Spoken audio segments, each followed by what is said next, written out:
Hello and welcome to another video where today I'm going to be giving you 3 tips or 3 pieces of advice that I would recommend if you were to fail one of your AAT exams, which obviously no one wants to do, but it does happen for various reasons and that's absolutely fine. But if you do, there are 3 things that I would highly recommend doing. Tip number 1, and by far the most important, I cannot stress this enough, is get your resit booked in as soon as possible. So when I say as soon as possible, I don't mean as in book the resit for like the day after, as in don't sit on it. Make sure that it is booked in so that you've got something to work towards. So if you can, book it in for sort of a week. I would usually say between 1 week and 2 weeks ahead. And there are 2 key reasons why I'd recommend doing that. One is that you've kind of, for the most part, you've got the most knowledge that you're going to have before doing any further revision at the point at which you sit the exam. So what I mean by that is if you were to sit on it and not do any further revision, what you already know, you will start to forget. So yes, you can learn more. That's the plan. You know, we're going to have to talk about doing some extra revision to make sure that gets you across the line. However, if you were to book it in and then sit on it, or just not book it in at all and just wait and wait and wait, you are going to have to revise stuff that you already know because you'll start to forget it the further it is down the line. So that is tip number 1, get it booked in as soon as possible. Tip number 2 is a little bit more obvious, and I would say that is to look through your breakdown. So when you come out of the exam, you'll be able to log into your account on AAT and you'll be able to see your result, and it will tell you what marks you've got on each task, and it will give you a grade next to each one.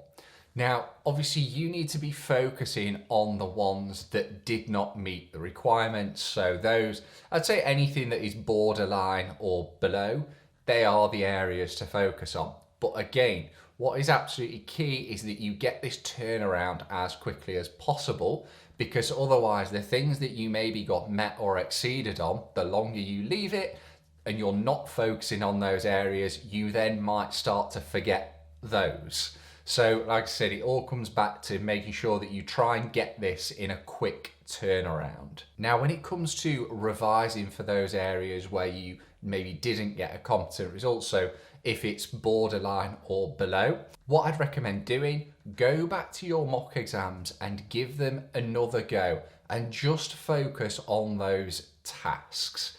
Now, if it's a case that you actually get, say, a competent result or a met or exceeded in those tasks that you didn't do so well on in the exam, it may be for a number of reasons. One, hopefully it's not that you just remember the answers from the mock. If you've done them multiple times, that could be the case, but hopefully it isn't. The other side is that you potentially just got some really sort of awkward questions on your exam. You got the ones that you didn't want to come up, and actually sitting it again, it might not be a problem on those specific tasks. Now, if it's a case of that you seem to be doing well on all the tasks that you didn't get a competent result in, then the chances are it probably is that you are remembering the answers.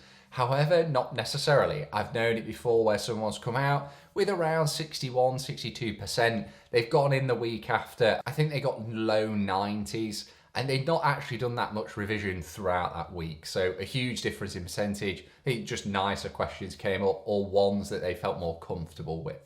So just bear that in mind. Make sure you go through your exam results slip, work on those areas that you didn't get a competent result in, but in order to ensure that you then don't lose too many marks on those areas that you were competent in, make sure the turnaround is fairly quick. Otherwise, as I said, you will start to forget areas that you do know.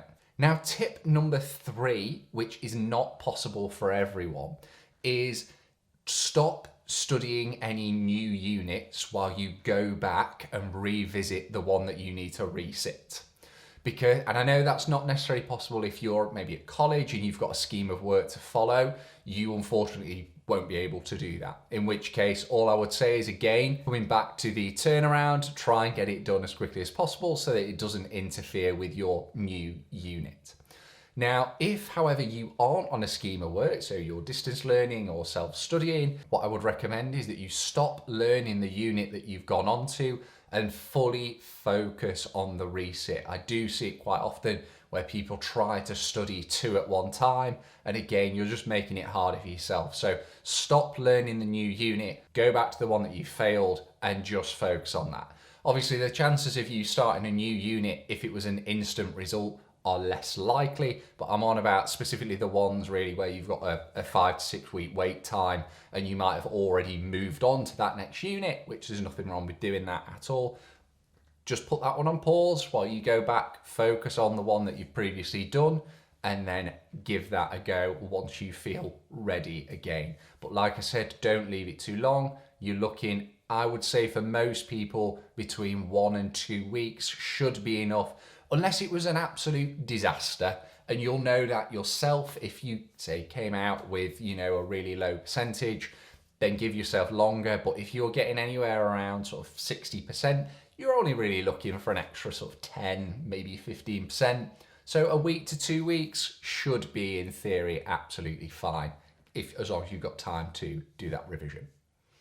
Okay, so just 3 quick tips if you do fail an exam. As I said at the start, it is not the end of the world, so please don't worry. It's just taking the right action if that does happen. So that wraps up this video. I hope you found it useful. Remember, if you have, hit that like button and subscribe to the channel for more AAT content. Thanks again for watching. I'll catch you in the next one.